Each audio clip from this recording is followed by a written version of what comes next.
마지막 거래일입니다. 인사드릴게요. 특별증시와이드의 최리나입니다. 이탈리아 전국 안정감에다 미국에서 나온 소비 심리 지표 그리고 주택 관련 지표 호조세에 힘입어 S&P 500이 다시 한번 사상 최고치를 경신했다는 소식입니다. 하필이면 FOMC 회의 직전에 이 같은 뉴욕 증시의 랠리가 다시 한번 나타난 것인데요. 아무래도 1분기 어닝 시즌이 막바지로 치닫는 지금 각국 중앙은행의 역할이 중요한 시점에서 그와 관련된 지표의 중요성도 함께 부각되는 모습입니다. 뉴욕 증시 마감가부터 함께 챙겨보죠. 네, 뉴욕 증시는요, 소비와 부동산 지표 호조세로 올랐습니다. 특별히 S&P 500은 1593.61로 거래를 마치면서 사상 최고치를 기록했는데요. 다우도 다시 한번 14,800선을 넘겼고 나스닥도 12년 내 최고가를 썼습니다. 개장 직후 나온 3월 미결주택 매매 실적도 전월 대비 1.5% 늘었는데요. 0.9% 정도만 증가할 것이라는 시장 예상을 뛰어넘은 것이죠. 개장 전에 공개된 소비 지표도 예상보다 선전했습니다. 지난달 개인 소비 지수는 전월 대비 0.2% 올라 지난달 횡보에 그칠 것이라는 전문가 예상보다 더 좋았습니다. 다만 상승세 자체는 전월 0.7% 증가에 비해 큰 폭으로 축소됐고 석 달 내 가장 낮은 증가율을 나타내기도 했습니다.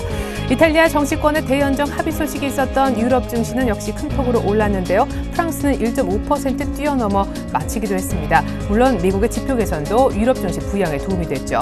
엔리코 레타 이탈리아 신임 총리가 첫 의회 연설에서 성장 부양과 부동산세 유예 및 재검토를 약속한 것도 호재였습니다. 지난 주말 이탈리아가 3당 연립정부를 구성한 뒤로 첫 시험대로 보여졌던 10년 만기 국채 입찰을 호황 속에 마무리한 것도 큰 힘이 되어줬습니다.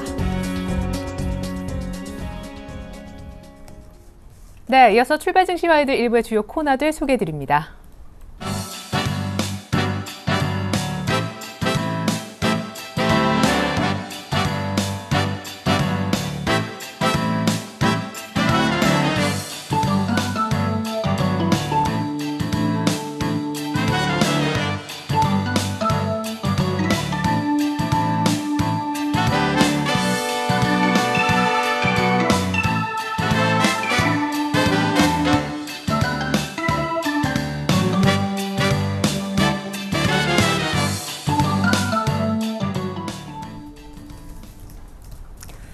네, 오늘 개장 전에 나온 좀 중요한 지표인데요. 3월 관공업 생산에 대한 집계가 나왔습니다. 전월 대비 2.6% 하락해서 결국 석 달 연속 감소했다는 소식인데요.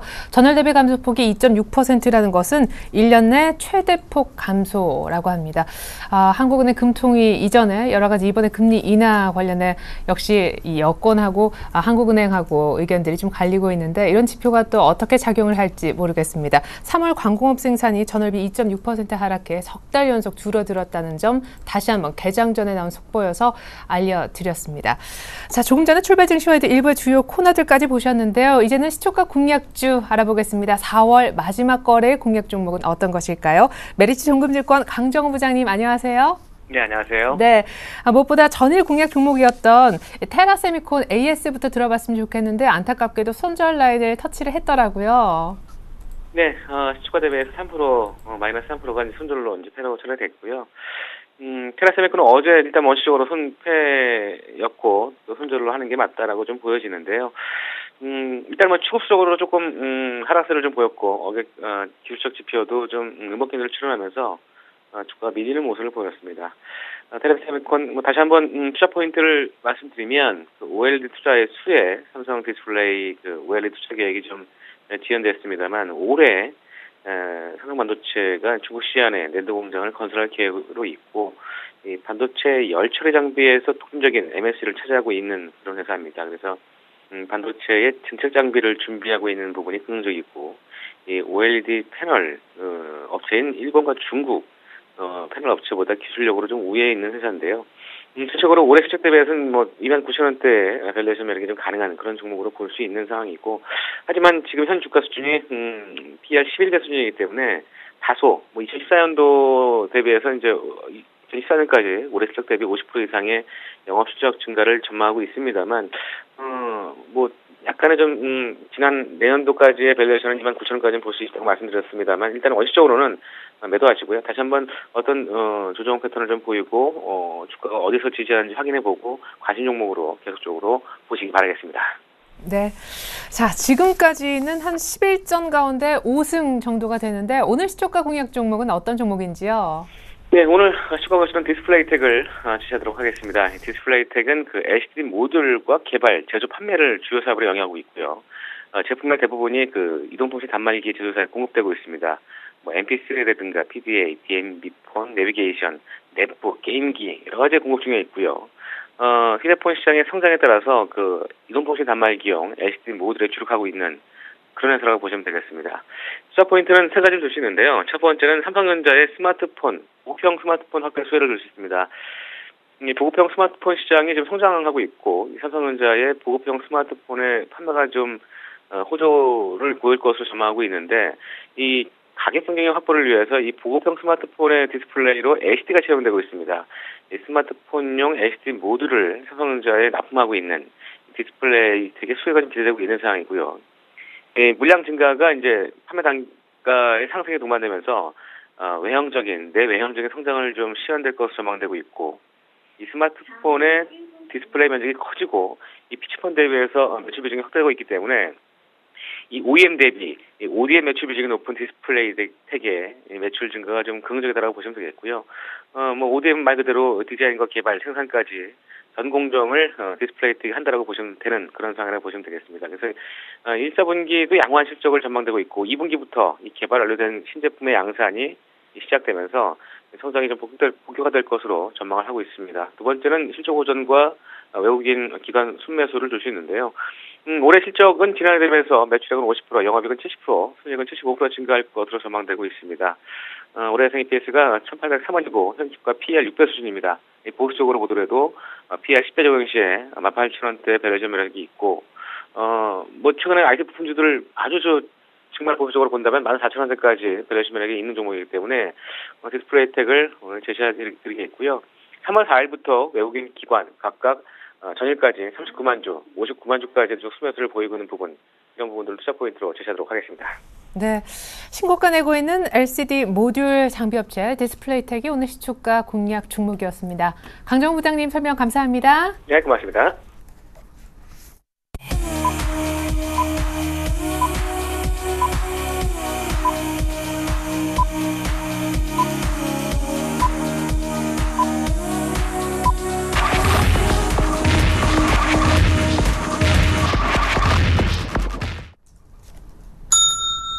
네, 4월 30일 화요일 4월 마지막 거래일 이제 막 시작이 됐습니다.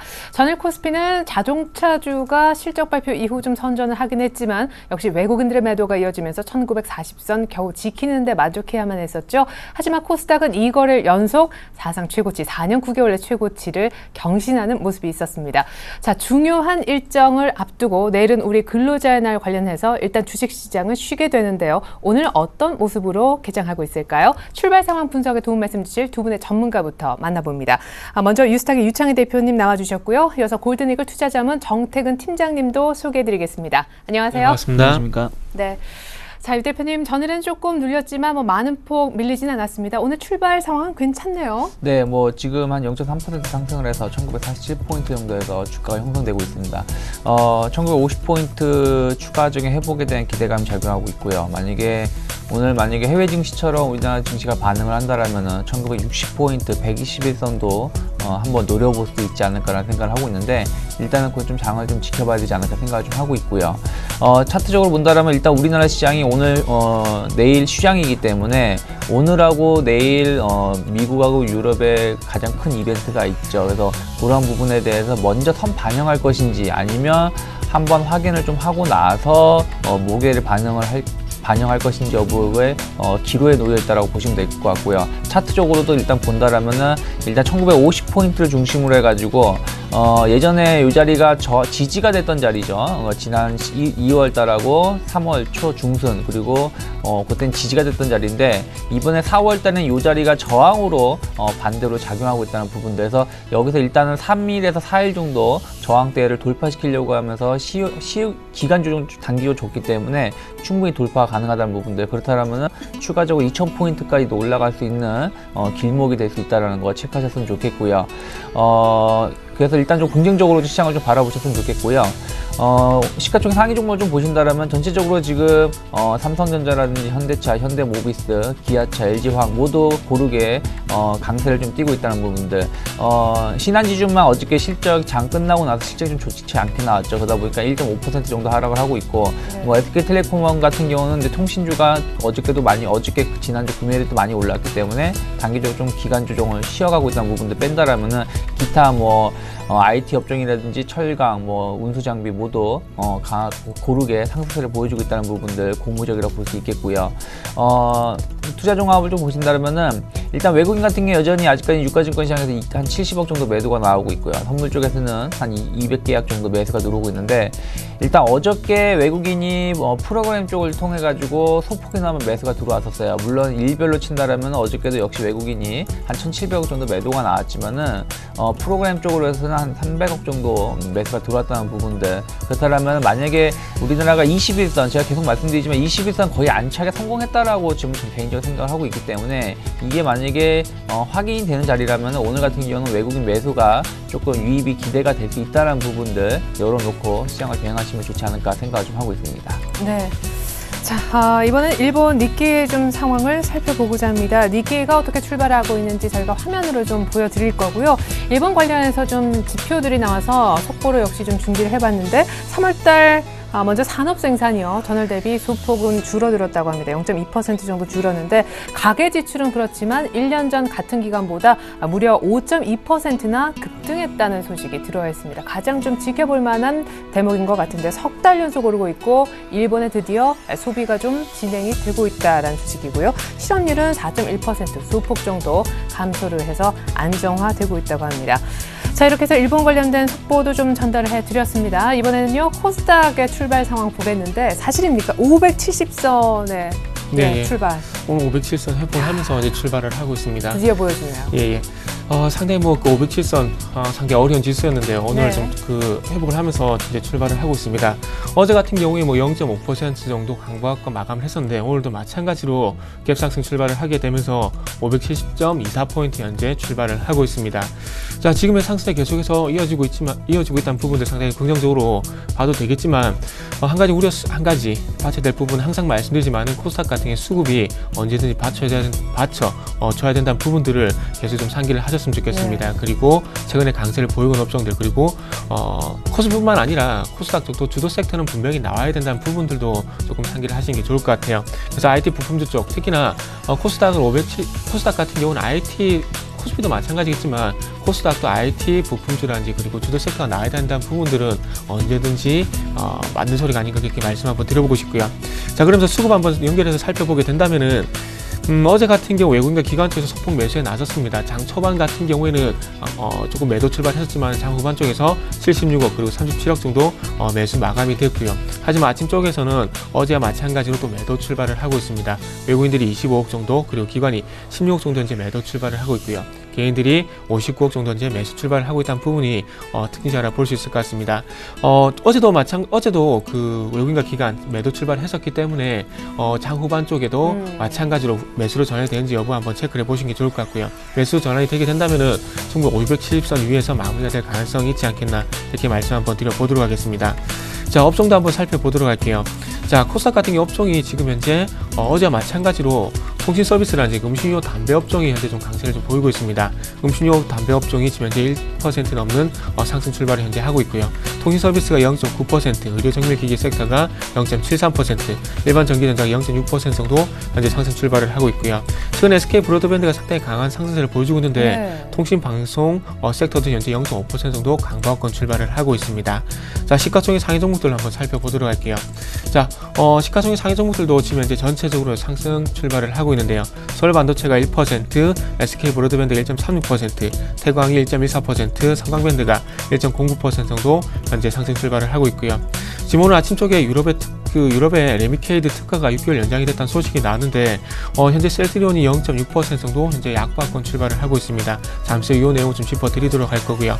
태용, 동서, OCI 머티리얼즈 다음이 현재 하락 출발을 하고 있습니다. 네, 레미케이드 유럽 특허 브로커 6개월 연장이 왜 셀트리온의 악재인지, 셀트리온 어떻게 하면 좋을지 어제 굉장히 거래도 많았었던 그런 종목인데요. 저희가 잠시 후에 대응법까지 챙겨드리겠습니다. 이어서 외환시장 분위기 한번 살펴보죠. KB 외환선물의 정경팔 팀장님 연결돼 있나요? 안녕하세요. 네, 안녕하십니까? 네, 일단 이탈리아 세네각 출범 이후에 국채 입찰이 성공리에 마무리가 된 탓인지 모르겠지만 유로화가 강세를 보였더군요. 상품 쪽도 분위기가 굉장히 좋았었는데 우리 원달러 오늘 어떻게 출발하고 있습니까? 네, 오늘 서울 외환시장은 어제 종가 대비 3만 70전이 하락한 1103만 50전을 개장했고요.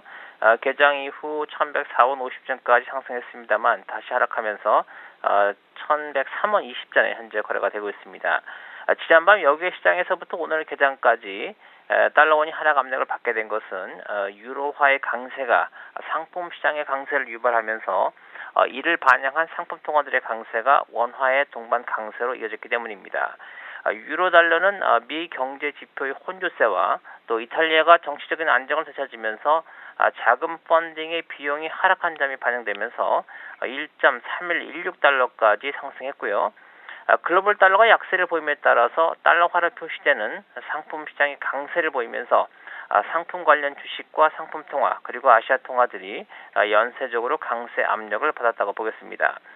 현 시점에서 시장이 다소 의문을 가지고 있는 점은 왜 유로 달러가 유럽 중앙은행의 금리 인하 기대가 팽배한 상황에서도 강세를 보이고 있느냐 하는 점이 되겠습니다. 유럽의 재정 긴축으로 인해서 유럽의 주변국뿐만 아니라 중심 국가인 독일의 경제까지 영향을 받고 있다는 점이 이번 주 유럽 중앙은행의 기준금리 인하 기대감을 높이고 있는 배경이라고 하겠습니다. 이에 대해서는 현재 유럽의 예금금리가 이미 0%에 달하고 있기 때문에 예금금리를 마이너스로 내리지 않는 한 기준금리 인하만으로는 유로화의 약세가 제한적일 것이다라는 시장의 공감대가 형성되어 있기 때문으로 분석됩니다. 오늘 달러원은 1,100원 초반대에서의 행보가 진행이 될 것으로 보는데요. 기술적으로 1,104원대에서는 60일 이동평균선이 지나고 있고요. 1,103원대에서는 200일 이동평균선이 지나고 있어서 환율이 하방 경직성을 보일 것으로 예상이 되고요. 특히 엔론 환율의 하락세를 제한하기 위해서 당국이 스무딩 오퍼레이션에 나설 것으로 보이기 때문에 시장 참여자들의 달러 매도는 제한될 것으로 보고 있습니다. 이번 주 남은 기간 동안 내일 발표되는 중국의 제조업지수와 또 목요일 새벽에 발표되는 미 연준의 FOMC 회의 성명서 그리고 목요일 저녁으로 예정되어 있는 유럽 중앙은행의 금리 결정과 또 미국의 4월 고용지표 등이 시장의 주요 변수로 작용을 하겠고요. 이들의 결과를 지켜본 후에 시장의 방향성이 보다 분명해질 전망입니다. 네, 일단 한 1,104원 정도는 기술적으로라도 조금 지켜질 만한 라인으로 잡아주셨는데 무엇보다 20의 부양 기대가 있는데도 유로화의 움직임이 최근 이런 이유까지 잘 들었습니다. KB 외환선물의 정경팔 팀장님 분석 감사합니다. 네, 감사합니다. 네, 4월 마지막 거래일인데요. 5월 달에는 어떤 모습을 보일까? 평균 1,900, 2,000포인트 정도 레인지 전망이 나오는데 오늘은 특별히 하나대투증권 김지환 리서치 센터장님 통해서 5월 전망 듣도록 하겠습니다.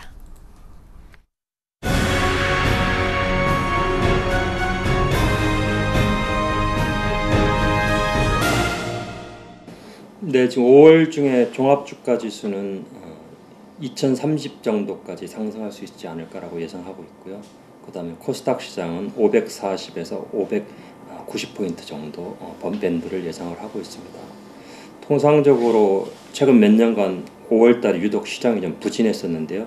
그렇게 됐던 이유는 금융위기 이전에는 해마다 공교롭게 4월 전후가 경기 고점이 많았습니다. 그래서 경기가 정점을 찍고 하강한다는 우려 때문에 5월달에 많이 하강을 했었고 최근 3, 4년 정도는 미국의 금융위기 이후에 공교롭게 2, 4분기에 각종 재정위기나 유럽위기나 이런 것들 사고가 많이 터졌습니다. 그래서 공교롭게 5월에 많이 하락을 했는데 올해는 좀 상황이 다르지 않을까라고 예상을 하고 있습니다.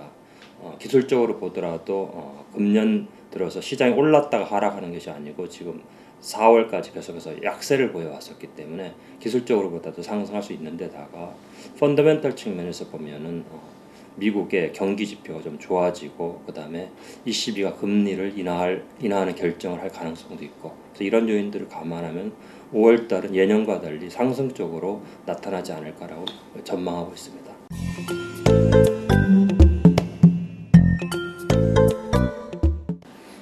주요 선진국들이 N 약세 기조에 대해서 정책적으로 묵인하는 인상을 보여줬기 때문에 당분간 N 약세 기조는 기조적으로는 계속된다라고 일단 받아들여야 될 것 같습니다. 다만 여기도 자본시장이기 때문에 일본의 양적 완화에 대한 그 결과로 N 약세가 이루어진다는 사실이 조기에 오버슈팅돼서 반영됐을 가능성이 있기 때문에 단기적으로 N 약세는 좀 주춤할 가능성이 커졌다 이렇게 보여지고요. 우리 시장에서는 아무래도 N 약세 때문에 그 영향을 받는 대표적인 업종은 자동차라고 보여집니다. 다른 수출주들은 상대적으로 마진이 높기 때문에 N 약세 흐름 일부 흡수할 수가 있는데 자동차는 마진 폭이 기본적으로 작은 산업이기 때문에 N 약세 상대적으로 취약하지 않나 이렇게 생각을 하고 있습니다.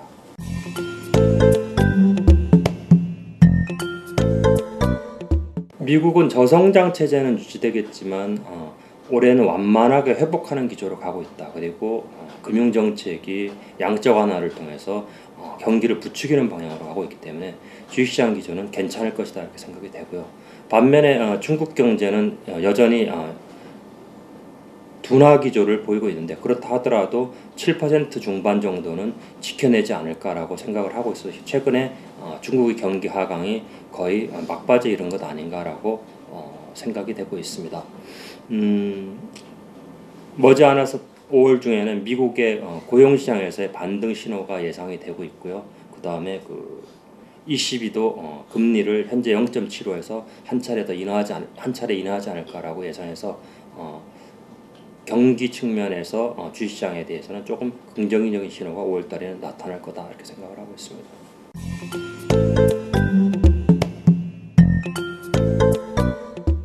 (5월) 중에는 코스피와 코스닥이 동반 상승할 가능성이 좀 커졌다라고 보여지는데, 코스피 시장의 경우에는 경기 민감 대형주들을 중심으로 그동안 약세를 보였었기 때문에 이 부분이 선진국의 경기 지표가 개선되면은 이 부분을 긍정적으로 반영해서 반등의 흐름이 나타날 가능성이 있고요.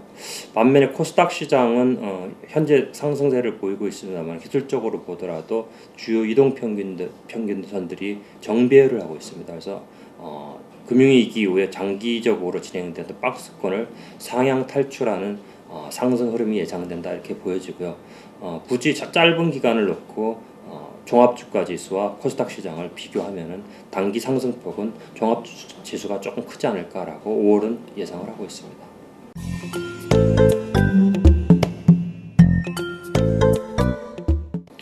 유망해 보이는 업종은 IT하고 유통으로 보여지고요. IT는 반도체 가격의 강세, 그리고 하반기 들어서 가전제품들의 또 수요가 늘지 않을까라고 예상을 하고 있고요.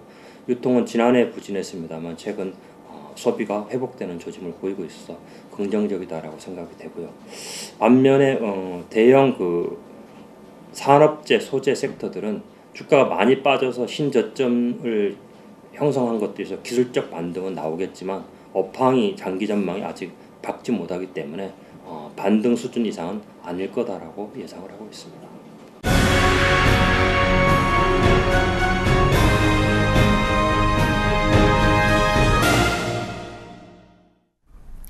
네, 시작부터 4월 마지막 거래일 570선을 보여줬던 코스닥은 지금 소폭 하락 전환했는데요. 개인의 매수가 좀 커진 탓인 것 같습니다. 쌍끌이 매도가 조금 수급이 걸려있고, 코스피는 오히려 1950선을 회복했는데 기관이 사주고 있습니다.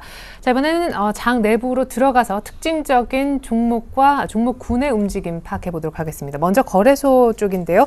전일 급락했었던 현대모비스, 그리고 세아베스틸, STX 그룹주 등은 반등을 보여주고 있는데, 무엇보다 신고가를 썼었던 LG U 플러스 어제 상승폭 또 가장 컸었는데 오늘 또 신고가. 네, LG U 플러스가 10,000원을 돌파시키면서 네.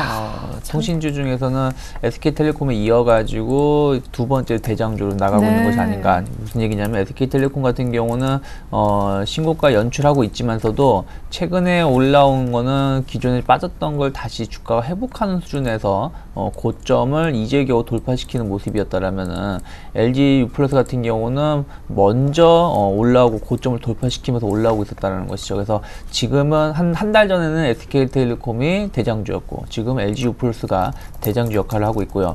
KT는 여전히 계속 3위의 모습을 그리고 있다는 부분들이 좀 아쉬운 모습을 띠고 있지만 어쨌든 LG U 플러스 지금 상황에서는 10,000원의 저항대는 솔직히 조금은 걸릴 수 있습니다. 왜냐면은 월봉을 좀 보신다라면은 최근에 LG U 플러스가 10,000원대를 올라온 게 2007년, 2008년 이후에 지금 거의 한 5년, 6년 만이 지금 올라오는 것이기 때문에 네. 이 자리가 또 최근에 이번 주, 그러니까 지난주 이번 달 내내 강하게, 그러니까 4월 달 내내 강하게 올라왔기 때문에 10,000원에 대한 저항선은 좀 걸릴 수 있다는 부분을 열어놓으시고요. 대신에 10,000원이 돌파가 된다라면은 아까 말씀드린 게 뭐예요? 5년, 6년 만에 10,000원을 돌파하는 거기 때문에 매물이 없다는 부분들. 그렇다라면은 네. 뭐 11,000원, 12,000원 이상으로도 충분히 올라갈 수 있다라는 거 열어놓고 만약에 기간 조정이 나와서 만약 9,000원 중반대 혹은 10,000원 이하에서 매수 가격을 준다라면은 한 번 정도는 없는 분들도 매수를 해볼 수 있지 않을까 생각을 좀 하고 있고요. 네.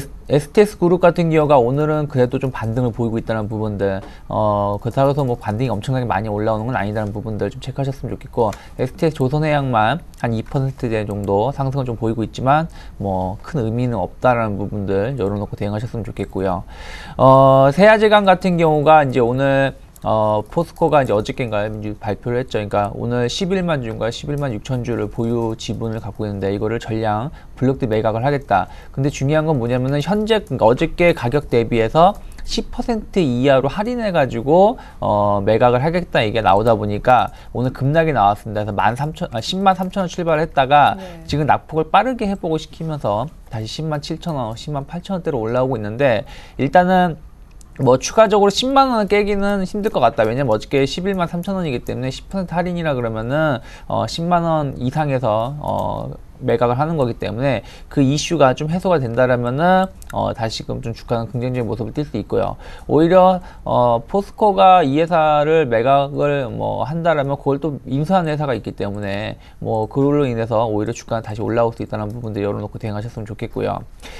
세아베스틸이 어저께 실적이 좋은 실적이 나왔죠. 하지만 주가는 급락이 나왔는데 현대차그룹에서 특수광 쪽에 대해서 투자를 하겠다, 예, 진출하겠다, 1조 2천억 정도 투자를 해가지고 진출하겠다 얘기가 나오다 보니까 세아베스틸이 특수광 쪽에서 우리나라 시장의 60% 시장 점유율을 차지하다 보니까 대기업이 현대제철이나 현대 그쪽으로 통해서 투자가 이루어지게 되면은 시장을 좀 뺏기지 않겠냐 우려감 작용하다 보니까 어저께 급락이 나왔어요. 일단 이 부분은 솔직히 말씀드려서 좋은 뉴스는 아니죠. 세아베스틸을 봤을 때는. 그렇죠. 그래서 단기적으로 조금 어저께 음봉이 좀 컸기 때문에 조금 기간 조정이 좀 필요하다. 아니면은 빠르게 3만 한 1,500원이나 32,000원을 빨리 회복을 시켜야지 다시금 올라갈 수 있다는 부분들 열어놓고 대응하셨으면 좋겠고요.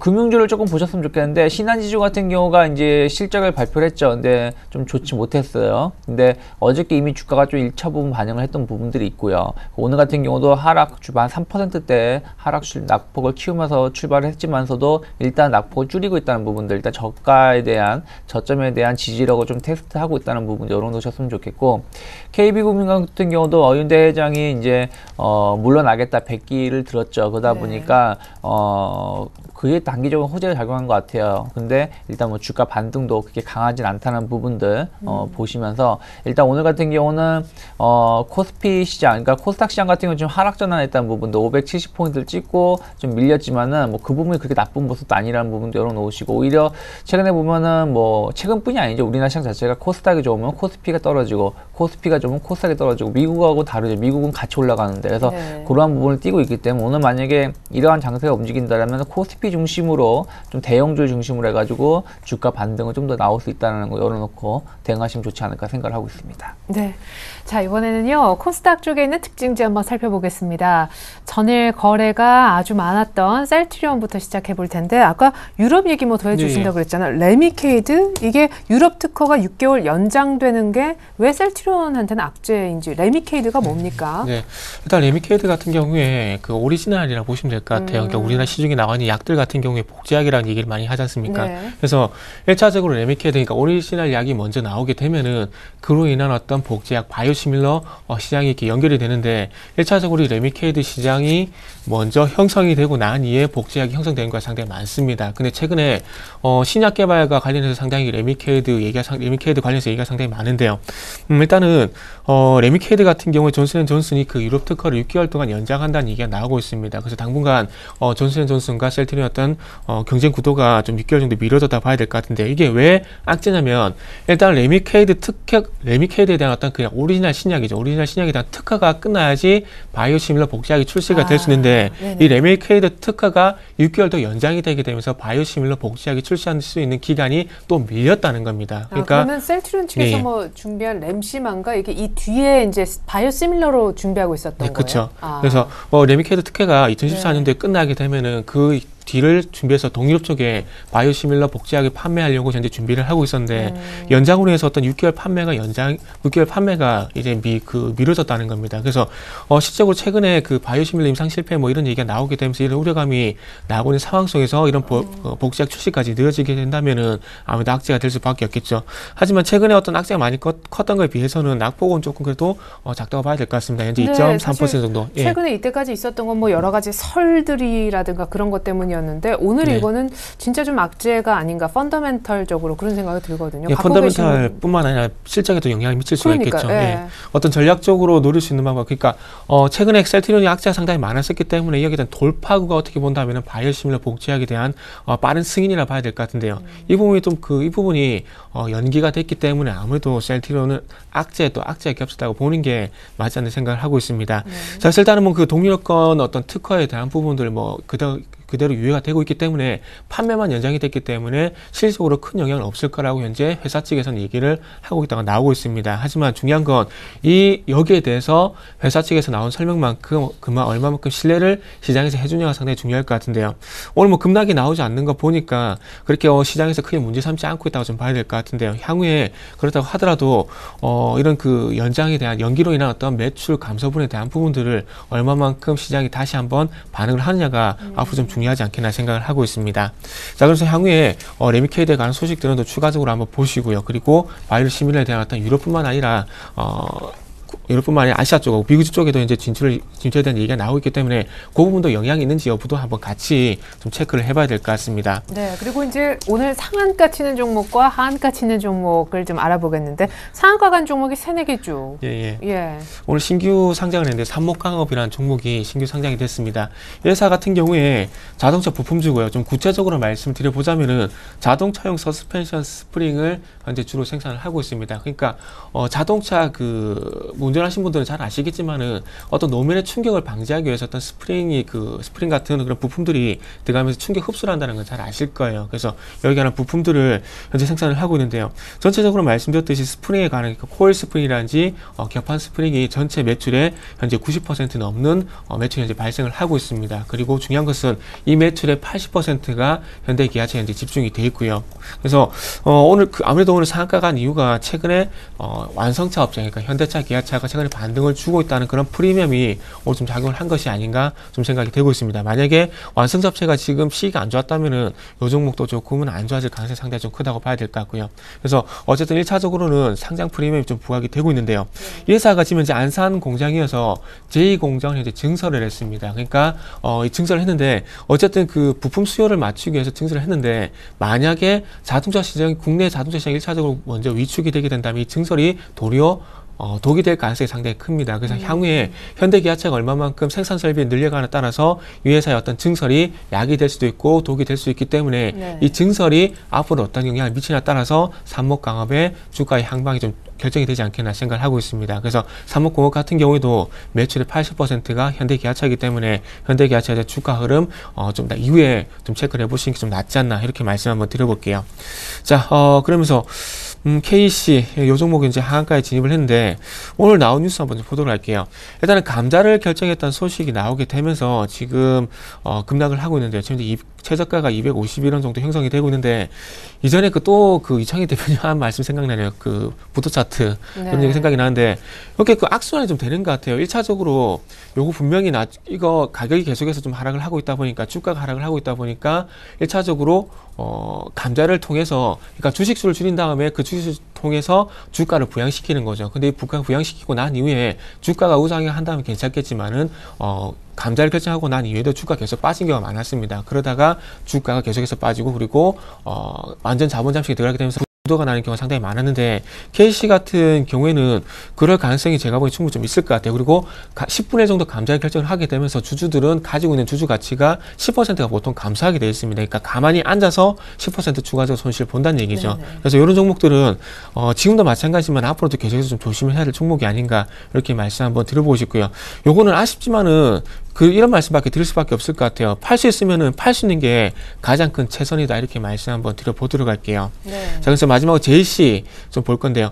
JC 같은 경우에 지금 현재 나온 뉴스가 최대 주주인 넥슨코리아에서 보유 지분을 매각하겠다는 얘기가 나오고 있는데요. 지금 이게 매각을 하고 있는데 사모투자 회사하고 지금 이제 양도하는 계약을 맺었다는 얘기가 나오고 있는데 일단 사모투자 사모펀드가 주식을 매입하게 되면 앞으로 어떤 현상이 발생이 되냐면은 경영권의 어떤 간섭이 일어날 가능성이 상당히 크다는 겁니다. 그렇게 했을 경우에 어떤 기존의 경영주가 흔들리게 되면서 이 부분이 앞으로 어떤 매출이란지 그리고 사업 전개 방향에 방해가 될 수 있다는 그런 부분들이 좀 영향을 미치는 것이 아닌가 생각이 들고 있습니다. 요거는 유상증자의 제3자 배정과는 조금 틀린 얘기이기 때문에 조금 악재라 보시는 게 맞을 것 같아요. 네. 그리고 뿐만 아니라 또 하나의 종목이 이제 가격 제한폭까지 내려가 있는데요. 바로 홈캐스트라는 그렇게 아주 새로운 그런 종목은 아닌데요. 오늘 하한가까지 내려간 원인 횡령설 때문에 검찰의 압수수색이라는 압제가 있었기 때문입니다. 오늘 점 하한가인 것 같은데요.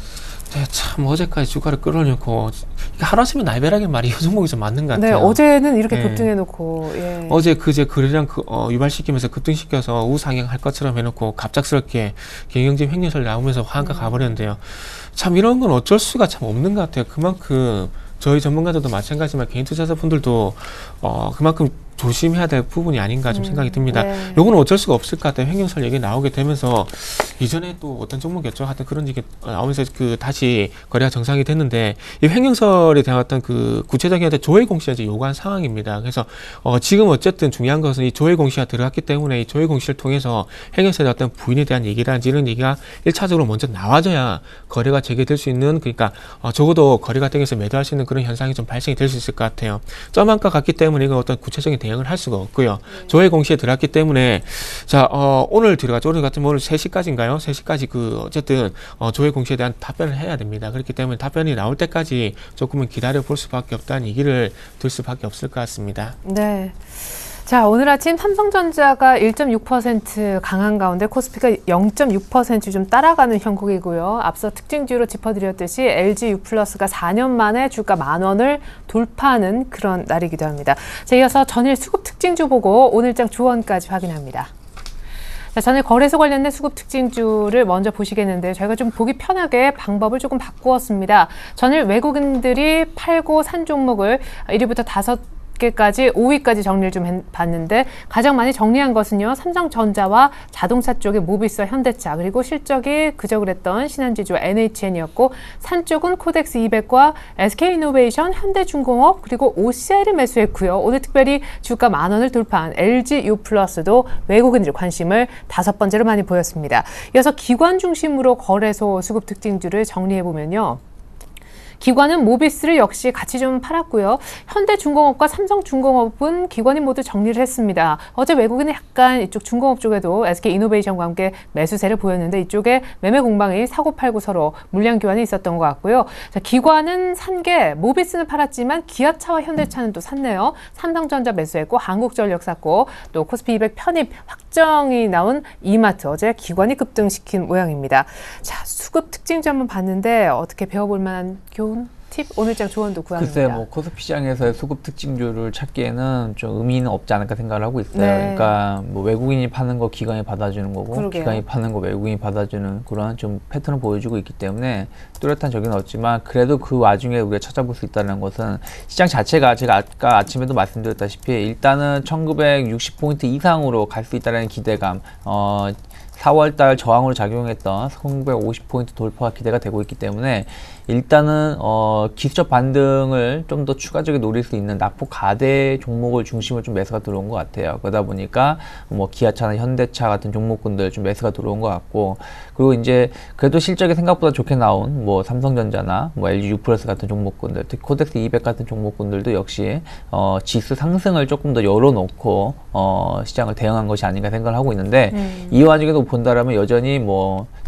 철강 섹터라든지 화학 섹터는 거의 포함이 안 돼 있다는 부분들 본다라면은 역시 실적이 생각보다 안 좋은 기업들보다는 그래도 실적이 나오면서 좀 받쳐주는 종목군들, 뭐 현대차 그룹 같은 경우도 실적이 나쁘진 않았잖아요. 네네. 그러니까 그런 것들 중심으로 해가지고 매수가 좀 들어온 것이 아닌가 생각을 하고 있습니다. 네, 사실상 유럽 통화정책회의의 기준금리 인하 기대감이 없지 않은데 우리는 내일 쉰단 말이에요. 오늘 장에서 이것만은 꼭 체크해봐야 된다라는 어떤 그런 네, 포인트가 일단은 있다는. 뭐 유럽이라든지 미국 증시 같은 경우도 일단 오늘 내일이 마지막 그 이벤트가 될 수 있고 또 그게 네. 어쩌면 단기적으로 또 이벤트 소멸로 인해 가지고 시장이 좀 쉬어갈 수도 있어요. 그래서 그걸 좀 봐야 되는데 그거에 대한 모멘텀은 외국인이 있다 생각을 하고 있습니다. 아침에도 외국인 중요하다 말씀드렸는데 외국인이 주식을 만약에 오늘 같은 경우 뭐 500억 이상 혹은 1000억 이상 유가증권시장에서 매수가 들어와 준다라면은 그 미국이라든지 유럽의 이슈를 긍정적으로 보고 있다는 것이죠. 그렇기 때문에 뭐 추가적인 상승을 좀 보일 수 있다는 거 열어놓고 대응하셨으면 좋겠고, 또 하나가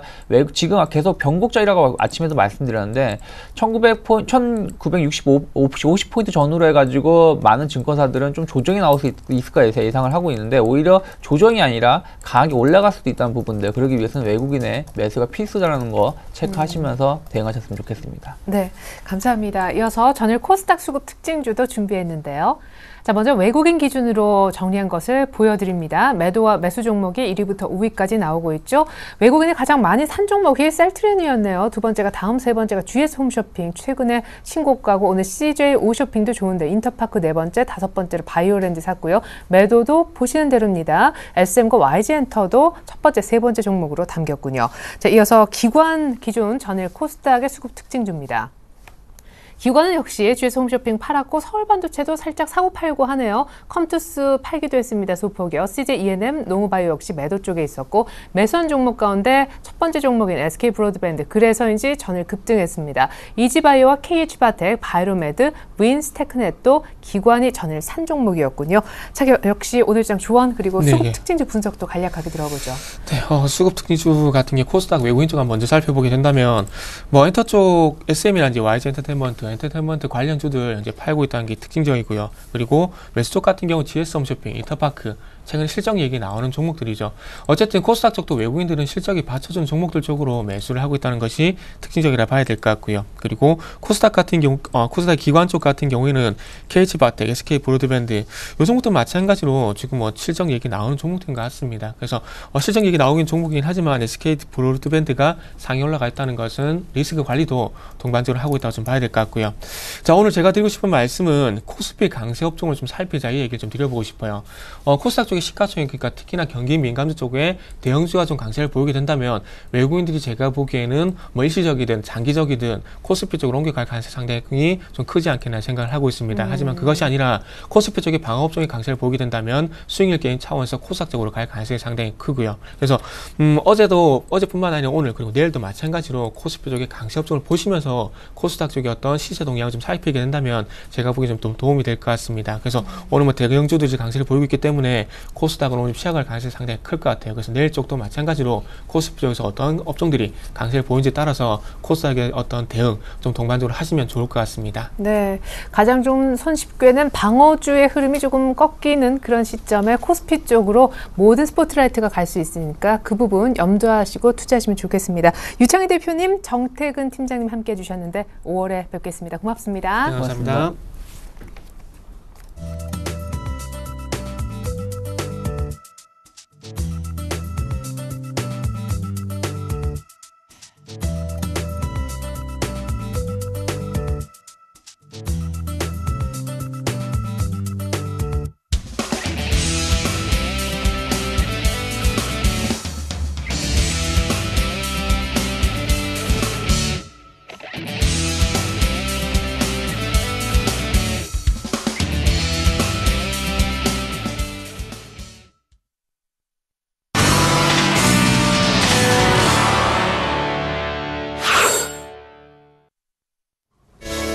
네, 안녕하세요. 주식승천 AS센터 김혜영입니다. 오늘 이 시간에는 밤 10시에 방영되는 서울경제TV 간판 프로그램이죠. 이 주식승천 전문가들의 포트폴리오를 점검하고요. 오늘 공략주와 관심주 AS 하는 시간 가져보겠습니다. 네, 먼저 전일 주식승천에서는 신창원 멘토와 나문우 멘토가 포트 대결을 펼쳤는데요.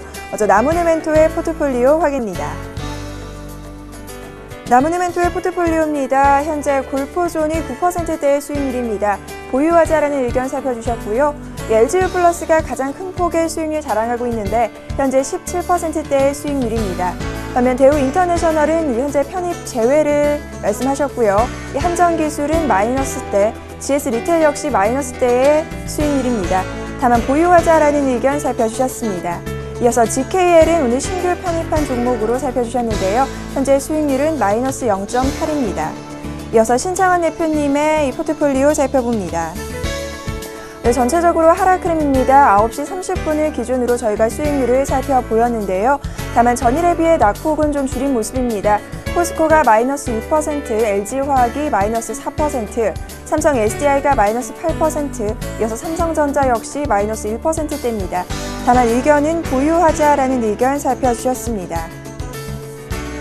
네, 이어서 다음은 어제 출연자들의 오늘장 이 승천주를 확인해 보도록 할 텐데요. 어제 신창한 멘토님께서는 신규 관심주를 제시하지 않았고요. 나문우 멘토님만이 관심주 살펴주셨습니다. 나문우 멘토님이 추천해 주신 GKL, 카지노와 이 관광 관련 사업을 전반적으로 영위하고 있는데요. 매수가는 34,700원, 목표가가 5만 원, 손절가는 32,000원입니다. 이어서 현재가 살펴보겠습니다. GKL 현재가 주당 100원씩 밀립니다. 34,650원에 거래 중인 모습인데요. 매수가 언저리에서 흐름이 이어지는 모습입니다. 그럼 나문우 멘토님과 이 전화 연결해서 신규 종목에 대한 자세한 투자 전략 살펴보겠습니다. 안녕하세요. 예, 안녕하십니까. 네, GKL에 대한 이 투자 전략 살펴주시죠. 예. GKL 오늘 같은 경우에는 지금 외국인 공방이 상당히 좀 치열합니다. 그 속에서 지금 외국계 창구로 보이는 UBS나 맥쿼리를 통해서 매수 우위를 보이고 있는 상황이고요. 전일 GKL에 대해서 설명을 해드리면서 신창한 멘토와 저희 퍼 기준 산정이 좀 다른 숫자로 나왔는데요. 신창한 멘토께서 좀 착각을 하신 부분으로 나왔고요. 결국 이제 전일 방송에 보셨다시피 이 GKL은 퍼가 15가 되지 않습니다. 그래서 30이 넘는 사항은 전혀 아니라는 점 다시 한번 알려드리겠고요. 혹시나 증권사 HTS마다 이제 퍼가 좀 다르게 나타날 수도 있는데요. 다르게 나타나더라도 이 증권사 제공하고 있는 부분들이 예상 퍼냐 아니면 전년 당기순이익 대비 퍼냐를 명시를 해두거든요. 다시 한번 확인하셔서 투자에 도움을 받으시면 될 것 같고요. 또한 한 번쯤 이런 연습을 해보시는 것도 좋을 것 같습니다. 제일 중요한 이제 주가 재무제표 분석에서 퍼가 나오는데요. 퍼는요 PER인데 간단합니다. 시가총액에서 전년도 당기순이익을 나누면 됩니다. 그래서 시가총액이 GKL 같은 경우는 2조 좀 넘거든요. 전년 순이익이 한 1,400억 정도 나왔으니까 지금 퍼는 14.9 정도 왔다 갔다 이렇게 움직인다 이렇게 보면 될 것 같고요. 일단 저는 이제 상세히 좀 설명해 드렸습니다만은 GKL 같은 경우에는 이제 한국관광공사 자회사의 개념이기 때문에 굉장히 좀 안정적 흐름들이 나타나고 있습니다. 또한 현금 흐름 같은 경우에도요. 영업이익으로 통한 현금 흐름 아주 좋고요. 여기에 따라서 투자 현금 흐름 마이너스 그리고 재무적 활동 마이너스 이렇게 영업이익을 통한 현금 흐름이 가장 현금 흐름이 나오는 기업이 투자와 재무에서 마이너스 나는 기업이 가장 좋은 기업이거든요. 그래서 실적이나 이런 부분에서는 전혀 문제가 없다 이렇게 볼 수가 있겠고요. 계속해서 중형주 시대입니다. 그래서 대형주 IT 군들 같은 경우는 이제 대형주들 좀 좋은 수익이 나타나고 있는 종목들도 나타나고 있지만 전반적으로 시장은 중형주와 그리고 최근에 이제 코스닥 상승이 좀 나타나고 있는데요. 코스닥의 리스크가 조금 감내하기 힘드신다면 이 중형주급에서 실적 좋은 종목들 계속 접근하시면 좋겠고요. 현 시장 GKL의 흐름들 시장은 강보합성 움직이고 있는 상황에서 전일 좀 상승폭이 좀 컸던 부분이 있죠. 그에 따라서 장중 소폭 조정이 나타나고 있는데요. 이 34,600원 이 정도 가격이라면 충분히 접근하기 용이한 가격으로 저는 판단하고 있습니다. 네, 남은희 멘토님과 연결해 오늘 공략주까지 살펴봤습니다. 오늘 말씀 감사합니다. 네, 감사합니다. 네, 지금까지 주식승천 AS센터 김혜영이었습니다.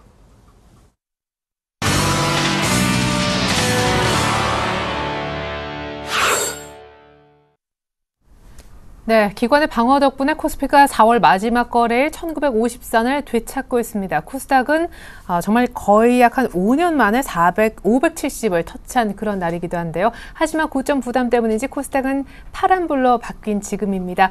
글로벌 이슈 속 숨겨진 의미 찾아보겠습니다. IM투자증권 김동섭 이사님 안녕하세요.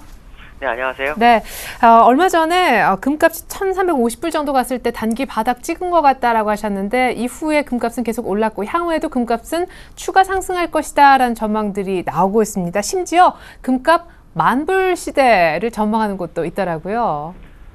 만불까지는 잘 모르겠고요. 네네. 하이퍼 인플레이션을 계산한다면 상당히 좀 많이 가긴 하겠죠. 근데 아직 하이퍼 인플레이션은 아직 멀었죠. 왜냐하면 하이퍼 인플레이션이 되려면 기본적으로 주가 버블이 와야 되거든요. 근데 주가 버블 아직 안 왔습니다. 그러니까 사실은 만불 이런 얘기는 너무 먼 얘기고요. 그렇지만 제가 보는 견해로는 일단 금값이 이전 고점이었던 공간을 넘어설 거라고 저는 판단하고 있기 때문에 지금 사실 금은 매수해도 상관이 없다라고 판단하고 있고요.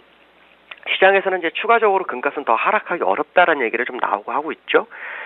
거기엔 여러 가지 이유가 있는데 첫 번째는 지난번에 상장지수 펀드 환매가 이제 어느 정도 둔화가 됐다라는 거. 그 다음에 두 번째로는 수급적으로 인도와 중국에서 금을 많이 사고 있다라는 거고요.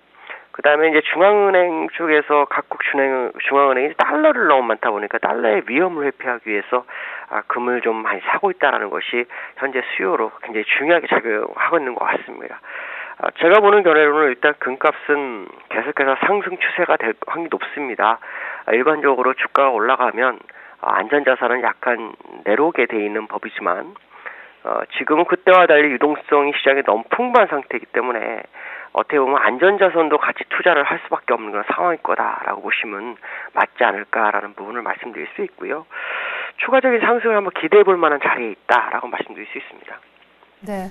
한편 이탈리아 새 총리죠. 레타 총리도 이제 부동산세 폐지를 검토하는 등 긴축에 제동을 걸고 나섰는데 유로존 내 긴축에서 성장으로의 어떤 변화가 감지되고 있는 것은 물론이고 또 FOMC 회의가 오늘부터 열리잖아요. 전반적으로 중앙은행들의 추가 부양이 탄력을 받을 것이다라고 블룸버그가 보도하기도 했네요. 첫 번째는 요번에 나오는 게 이제 FOMC 회의하고, 근데 그 다음에 그 다음날부터 22 회의가 있거든요. 근데 FOMC 회의에서 이제 기대할 수 있는 것은, 지금 시장에서 양적 완화 종료 가능성이 상당히 많이 제기됐었던 것이 이제 FOMC 회의였었는데, 이번 회의에서는 FOMC에서는 아마도 양적 완화 종료에 대한 얘기가 많이 사그라들 것이다라는 거죠. 그 이유는 양적 완화 종료를 언급했던 사람들은 인플레이션 우려를 염두에 둔 언급이었었는데 인플레이션이 오히려 더 내려가면서 디플레이션 가능성이 커지고 있기 때문에 이것은 결국 인플레이션을 조장하는 그런 어떤 대응 정책이 나와야 한다라고 판단할 수 있죠.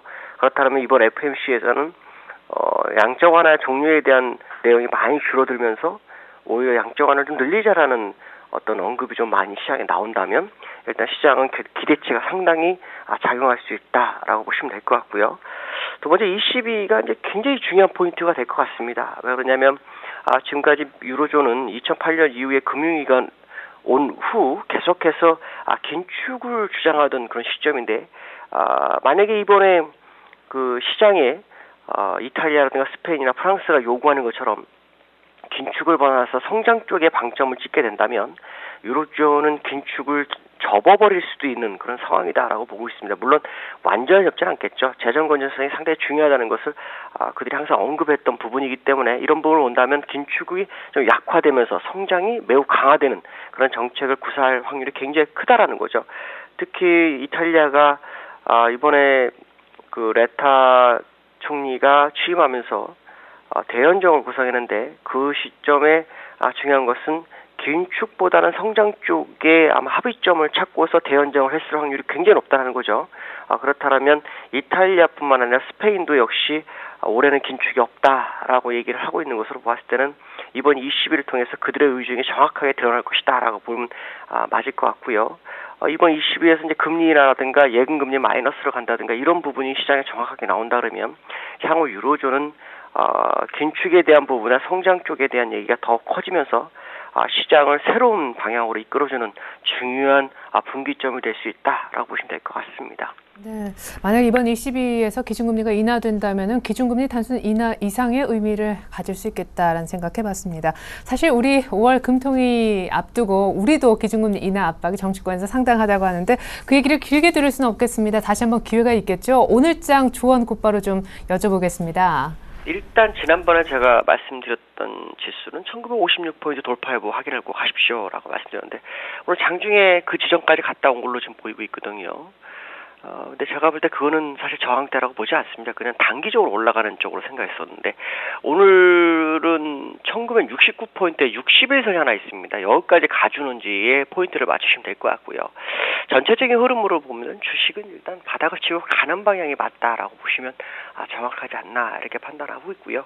거기서 이제 우리나라 금통위에서 시장의 방향성을 한 번 더 잡아준다면 우리나라도 전 세계에서 왕따를 벗어나는 새로운 장이 연출될 수 있다라고 보시면 될 것 같고요. 오늘은 수급적으로 외국인의 현물 매수가 얼마나 이루어질지를 좀 보셔야 됩니다. 계속해서 매도로 진행하고 있는데 오늘은 매수를 전환하는지 이것 또한 확인해 볼 필요성이 있다라고 말씀드릴 수 있습니다. 네, 꽃피는 5월까지 왕따 당하면 너무 우울할 것 같아요. 조언 감사합니다. 지금까지 IM투자증권 김동섭 이사님과 함께했습니다. 분석 잘 들었습니다. 네, 감사합니다. 네, 자 코스피는 사실상 삼성전자의 힘으로 1950선 유지하고 있습니다. 삼성전자가 4월 마지막 거래일 주가 150만 원 회복했거든요. 코스닥은 570선 아침에만 반짝 보여주고 지금 약간 파란불로 바뀌었습니다. 전 잠시 후 2부로 다시 오겠습니다. 고맙습니다.